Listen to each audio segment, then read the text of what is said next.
আজকে আমরা বৃষ রাশি নিয়ে আলোচনা করতে এলাম। তো দেখুন 7 তারিখ থেকে যে আপনার 20 তারিখ পর্যন্ত এই সময়টা বৃষ রাশি বা লগ্নের কেমন যাবে। তো তার আগে দেখে নেব আমরা যে এই ছকে দেখে নিতে হবে যে আপনার যে এখন নটল চার্ট সেই অনুযায়ী বৃষ রাশির ক্ষেত্রে কে কোথায় রয়েছে। দেখুন আমরা এখানে মার্ক করে রেখেছি, এটা হচ্ছে 1 নাম্বার 2 3 4 করে টোটাল ঘরগুলো আমার দেখতে পাচ্ছি। তো তাতে করে আমি দেখতে পাচ্ছি সেকেন্ড হাউস আমার, সেই সেকেন্ড হাউসে কিন্তু এখন বৃহস্পতি রয়েছে, ফোর্থ হাউসে এই মুহূর্তে চন্দ্রকেতু। আচ্ছা, সব থেকে ভাইটাল প্ল্যানেট যেটা সেটা বৃষ রাশির ক্ষেত্রে হচ্ছে শুক্র, সে কিন্তু আপনার অষ্টম ঘরে দেখতে পাচ্ছেন। সেই অষ্টম ঘরে বসে আছে কার সঙ্গে না রবির সঙ্গে, সঙ্গে আরও দুটো প্ল্যানেট, মানে 3খানা প্ল্যানেট কিন্তু অষ্টম ঘরে আপনাদের এই মুহূর্তে রয়েছে। তো যার ফলে শুক্র কিন্তু এই মুহূর্তে অস্ত। 10th হাউস অর্থাৎ কর্মস্থলে আপনাদের রাহু রয়েছে, আর শনি আছে একাদশ ঘরে। তো আমরা ভিডিওতে অনেক জায়গায় দেখতে পাচ্ছি যে বৃষ রাশির নাকি দারুণ সময়। তো যাই হোক, এখন এই মুহূর্তে কি সময় যাবে সেটা আমার গণনা অনুযায়ী যেটা হচ্ছে সেটা আপনাদের সঙ্গে বিশ্লেষণ করছি।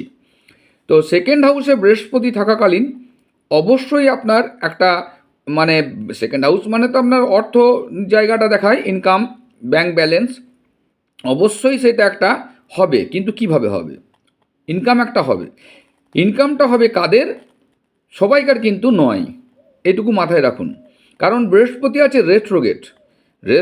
বৃহস্পতি সাধারণত কমিশনের উপর যারা কাজ করেন, ঠিক আছে, ইন্টারেস্টের উপর যারা কাজ করেন, কোনো জিনিস বিজনেস করছেন কমিশন নিয়ে, সেই সমস্ত যে সমস্ত ব্যক্তিরা রয়েছেন তাদের ক্ষেত্রে কিন্তু এই মুহূর্তটা খুব ভালো, বেশ ভালো ইনকাম দেখাবে।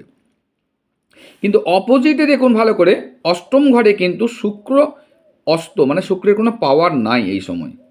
তাহলে সেটা হচ্ছে আপনার লগ্ন লর্ড বা রাশির লর্ড, তাহলে সেই হচ্ছে আপনার মেন। তাহলে সেই প্ল্যানেটটা যদি আপনার অস্ত থাকে, তাহলে আমি কি করে বলবো আপনাকে যে ভালো? আমি কিন্তু ভালো বলতে পারছি না এই মুহূর্তে। কারণ শুক্র অস্ত থাকার ফলে আপনার শারীরিক প্রবলেম দেখাবে। তারপর অষ্টম ঘরে রয়েছে, সেই হিসাবে একটা শারীরিক প্রবলেম অবশ্যই আসবে। মঙ্গল রয়েছে যেহেতু অষ্টম ঘরে, কাজে একটু মাথা গরমও করবে, একটু সাবধানে গাড়ি ঘোড়া চালানো দরকার। কারণ শুক্রর সঙ্গে মঙ্গল এই কম্বিনেশনটা খুব একটা ভালো নয়। প্লাস মঙ্গলও অস্ত আছে। মঙ্গল অস্ত থাকার ফলে দেখবেন অনেক জনাকার হয়তো চামড়া ফেটে রক্ত বেরোনো, এইসব জিনিসগুলো, মানে চামড়ায় একটা ফাটাফুটি ব্যাপার, হ্যাঁ, এইসব জিনিসগুলো আপনাদের কিন্তু আসতে পারে। বেশ, রবির সঙ্গে থাকার ফলে, রবি আপনার অষ্টম ঘরে, মান সম্মান নিয়েও একটা সমস্যা অনেক জনাকার হতে পারে, বা বাবার শরীর নিয়েও একটা সমস্যায় ভুগতে পারেন। ঠিক আছে, এবার বুধও কিন্তু সেই জায়গায় রয়েছে আপনার এই ঘরেই, অষ্টম ঘরে। যারা ব্যবসা করে খাচ্ছেন অর্থাৎ বিজনেসম্যান, তাদের ব্যবসা খুব ভালো এই মুহূর্তে চলছে না, বা চলা উচিত নয়। কারণ এই মুহূর্তে ব্যবসা যে লর্ড সেটা হচ্ছে বুধ অস্ত, মানে ব্যবসায় একটা মন্দা, একটা হালকা টান দেখাবে। আশা করি বুঝতে পারছেন। হ্যাঁ, দশম স্থানে রাহু বসে আছে। তাহলে আমরা এইটা জানি যে দশমে রাহু, হ্যাঁ, খুব ভালো একটা কাজ দেয়, সেটা ঠিক। কিন্তু রাহু হচ্ছে ফিকেল মাইন্ড করে, অর্থাৎ কর্মের জায়গাটায় আপনাকে ভালো রেজাল্ট দেবে, সঙ্গে আপনাকে বারবার মনে হবে যে না কর্ম ছেড়ে অন্য কোনো কর্ম একটা ধরি, এরকম একটা টেন্ডেন্সি। বা যাদের একটা দেখবেন ট্রান্সফার নেওয়ার ইচ্ছা ছিল, তাদের এই সময় ট্রান্সফারটা কিন্তু হবে। একাদশে শনি, মানে সাকসেসের ঘরে শনি একটু সাকসেস পেতে দেরি করবে। সব সাকসেস হবে কিন্তু একটু লেটে। এইটা গেল আপনার কিন্তু মোটামুটি আপনার এই 12 তারিখ পর্যন্ত এই আপনার ফিচার্সটা আমি দেখতে পাচ্ছি যে কে কে কোথায় রয়েছে। হ্যাঁ, সঙ্গে বলি ফোর্থ হাউসে আবার চন্দ্রকেতু।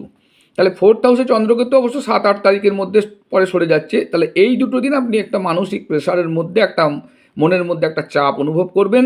মায়ের শরীর বা মাকে হয়তো ব্যথা বেদনা, যাদের বাতের প্রবলেম আছে, একটু ভোগাবে এই সময়টা।